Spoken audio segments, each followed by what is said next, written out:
Bienvenido al mundo de la historia. Hoy te hablaré de los caballeros templarios. A través de los siglos han existido numerosas teorías sobre su misión principal. Algunos refieren que fue la de buscar reliquias importantes para la cristiandad, como el Arca de la Alianza, el Santo Grial o hasta preservar el linaje de Cristo. La teoría mayormente aceptada es que se encargaban de proteger a los peregrinos que viajaban a lugares sagrados en el Medio Oriente. La historia de los caballeros templarios comienza en la Europa medieval, después de que en el año 1099, a petición del Papa Urbano II, miles de caballeros europeos pelearon contra los musulmanes para recuperar la ciudad de Jerusalén. A esto se le conocería como la Primera Cruzada.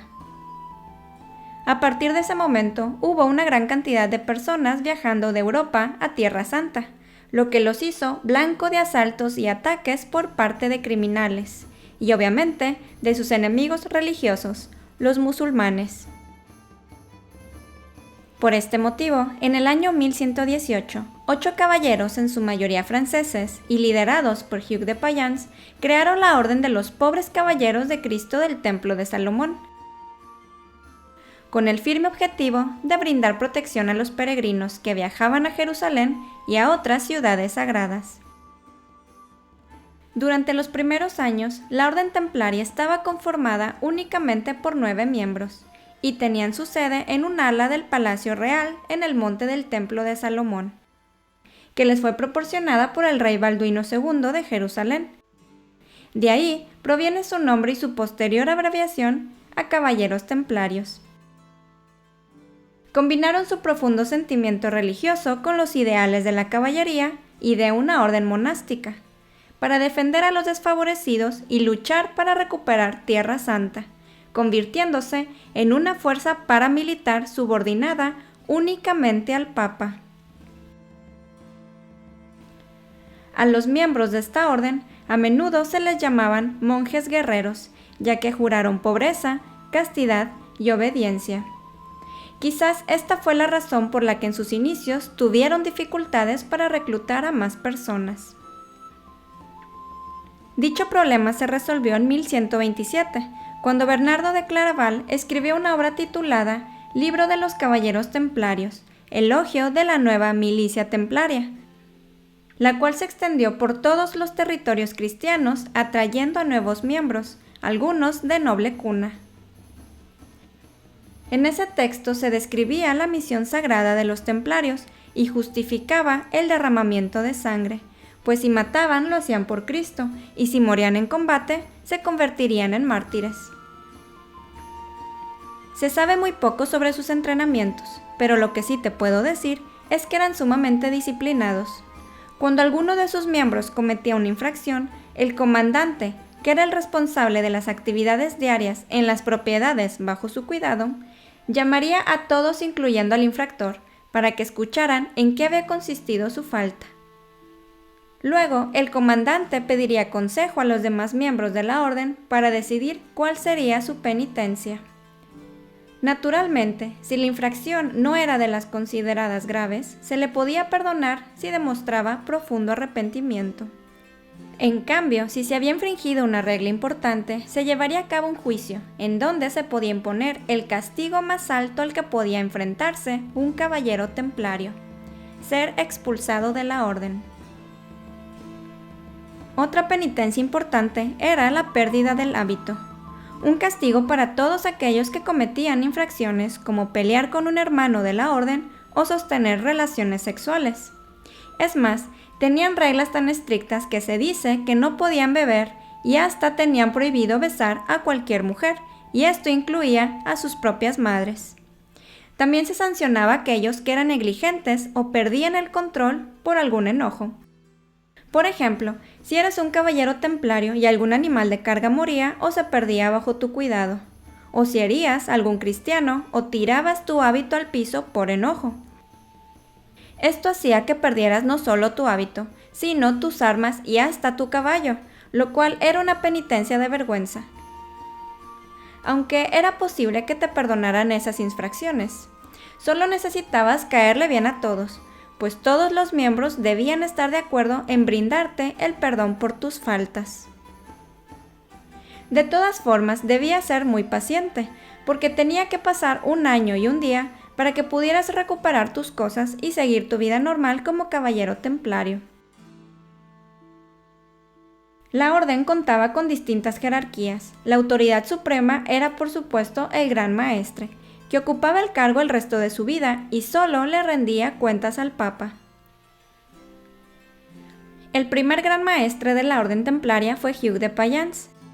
Todo Gran Maestre contaba con un senescal, el cual era su mano derecha y actuaba como consejero y tenía tareas administrativas.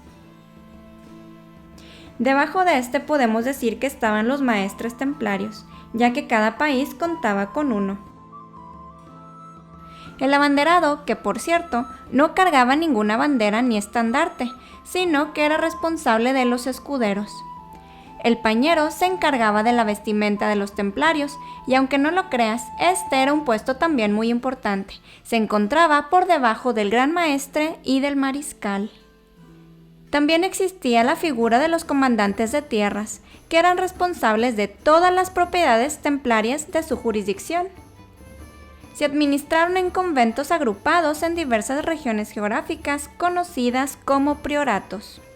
Algunos de esos conventos estaban en castillos o tierras que algunos nobles ya no pudieron mantener y fueron adquiridos por los templarios.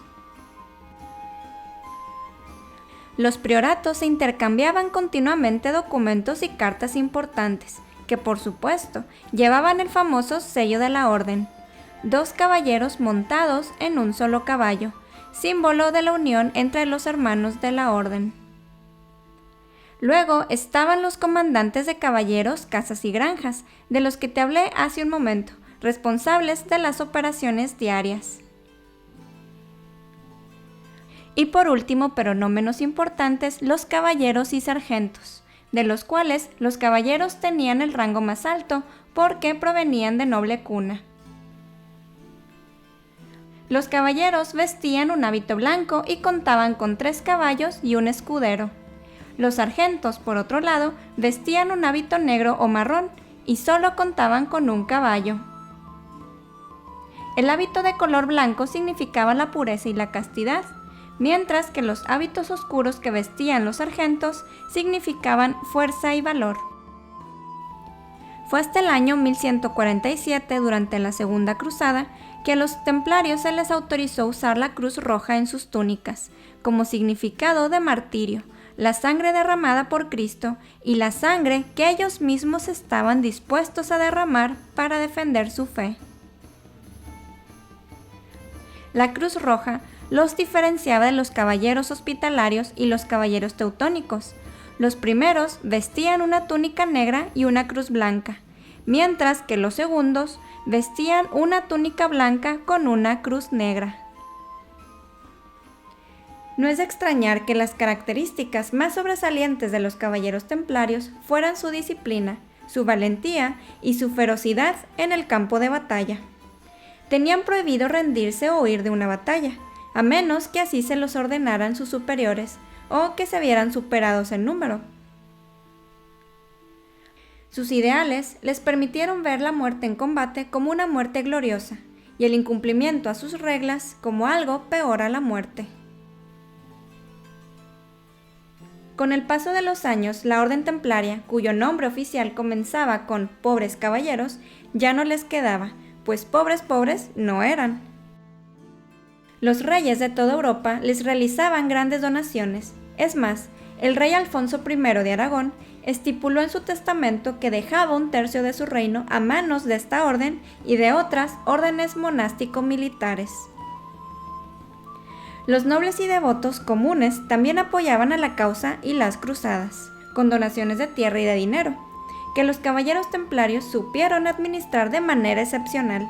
Cultivaron las tierras obsequiadas y administraron su dinero de tal manera que generaron una riqueza considerable, misma que utilizaron para mantenerse, comprar armas y todo lo necesario para sus batallas. Aunado a que la bula papal de Inocencio II del 1139 además de refrendarlos oficialmente como orden religiosa, los eximió del pago de impuestos y se les otorgó protección papal. De esta manera, los caballeros templarios terminaron siendo dueños de propiedades que iban desde el Reino Unido, Francia, España, Portugal, Italia, Alemania y Chipre, y contaban con recursos como hombres, armas y una amplia flota naval.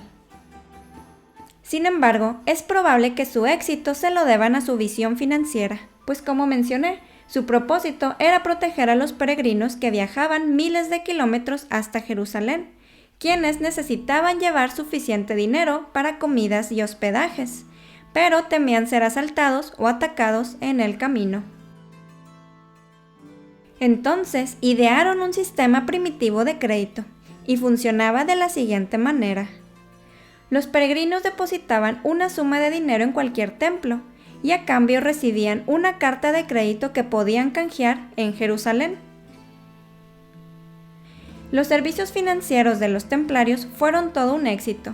Llegaron a tener como clientes a los reyes de países europeos, sobre todo a los de Inglaterra, pues a inicios del siglo XIII recibieron las joyas de la corona inglesa como garantía al préstamo que le habían otorgado al rey para financiar una guerra.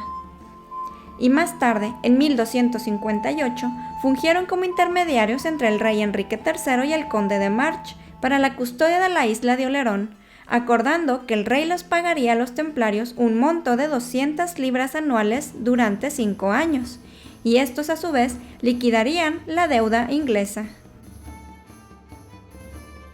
Otro cliente habitual fue el rey Felipe IV de Francia, apodado Felipe el Hermoso, fuertemente endeudado con la orden templaria, la cual se negó rotundamente a concederle más préstamos. Y recuerda muy bien esta parte, porque la cólera del rey francés significó la derrota de los caballeros y la defensa de Tierra Santa. Los caballeros templarios se involucraron en 6 cruzadas más a Tierra Santa. Quizás los protagonistas más populares en estos conflictos fueron el rey Ricardo I Corazón de León, reconocido por su valor en combate, y el sultán Saladino, por haber liderado el ejército que derrotó a los templarios en varias batallas, y sobre todo porque en el año 1187 ganó el control de Jerusalén.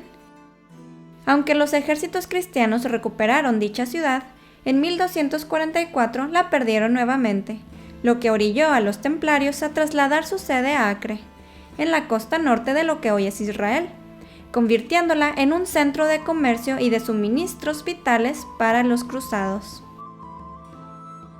Las posteriores cruzadas fracasaron. La última tuvo lugar en 1248, resultando en muchas bajas en los ejércitos cristianos y en la captura del rey Luis IX de Francia, abuelo de Felipe el Hermoso. Fueron los templarios que negociaron la paz y el rescate del rey, prestándole a este la suma que debía pagarse por su rescate. En 1291 se produjo la caída de Acre a manos del sultán mameluco Al-Ashraf Khalil. Esto constituyó el declive de la orden templaria y el fin de la presencia cruzada en Tierra Santa. Los despliegues posteriores de ejércitos cristianos tendrían como propósito frenar el avance de los turcos otomanos en Europa.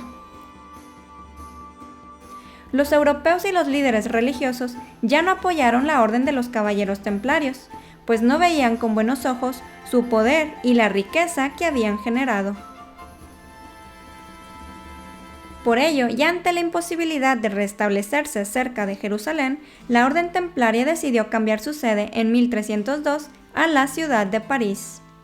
Y esto fue una mala decisión, tomando en cuenta que el actual rey Felipe IV el Hermoso, bueno, yo le apodaría Felipe el Rencoroso, no perdonó que los templarios se hayan negado a concederle nuevos préstamos. Ya ni porque los templarios habían pagado el rescate de su abuelo, lo detuvo de tramar su venganza. Y la manera más eficaz de hacerlo en la Edad Media, acusarlos de magia o herejía, y obvio se decidió por esto último. Todos pensaríamos que esas acusaciones no pasarían a mayores, porque los templarios tenían de su lado al Papa Clemente V, o al menos eso creyeron, pues este papa quiso tajar el asunto por completo y se alió con el rey francés. Así que el viernes 13 de octubre del año 1307, Felipe el Hermoso ordenó arrestar a todos los miembros de la Orden Templaria, y se hizo un llamado a los reyes de los demás países europeos a que hicieran lo mismo. Imagínate la sorpresa de los miembros de esta orden religiosa. Es posible que hayan pensado que todo se trataba de un malentendido, pues los respaldaban siglos de poder y de prestigio, y nunca se imaginaron el destino que tendrían muchos de los hermanos de la orden. La persecución de los caballeros templarios duró varios años, durante los cuales fueron torturados privándolos del sueño o la comida. Les quemaron los pies y los hicieron víctimas de instrumentos de tortura como el potro. Todo esto para hacerlos confesar que habían adorado al diablo, negado a Cristo, cometido prácticas homosexuales con otros miembros de la orden o haber escupido en los crucifijos.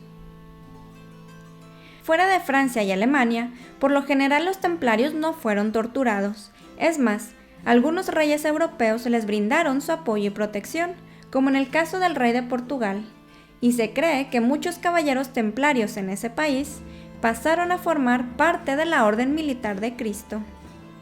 Los más desafortunados fueron quemados en la hoguera, mientras que otros continuaron encarcelados, y algunos más nunca fueron perseguidos, quizás por haberse pasado a la clandestinidad.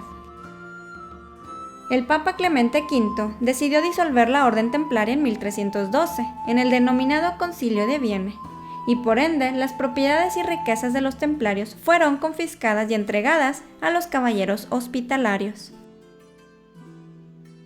El 18 de marzo de 1314, en París, miembros de la orden fueron excarcelados junto con el último gran maestre de nombre Jacques de Molay, para ser quemados en la hoguera, terminando así con los caballeros templarios, quienes defendieron la fe cristiana durante 2 siglos. Se dice que momentos antes de que Jacques de Molay muriera, le pidió a Dios que se vengara de todos aquellos que lo habían atormentado. Coincidencia o no, la venganza divina fue casi express. Existe la leyenda que dice que el Papa Clemente V murió un mes después, en un incendio provocado por una tormenta eléctrica. Y el rey Felipe el Hermoso también murió ese mismo año, tras un accidente de caza. Por último, te cuento que los caballeros templarios han sido tema de libros, películas, series de televisión y hasta videojuegos, presentando a la orden religiosa como cazadores de tesoros, ocultistas y propietarios de fascinantes secretos. Muchas gracias por llegar hasta aquí. Si te gustó el video, dale like y compártelo con tus amigos. Suscríbete a mi canal y activa la campanita para que no te pierdas ningún dato curioso e interesante de la historia. Cuéntame en los comentarios qué opinas de la Orden de los Caballeros Templarios. ¿Crees que fueron acusados de manera injusta? Y hasta pronto.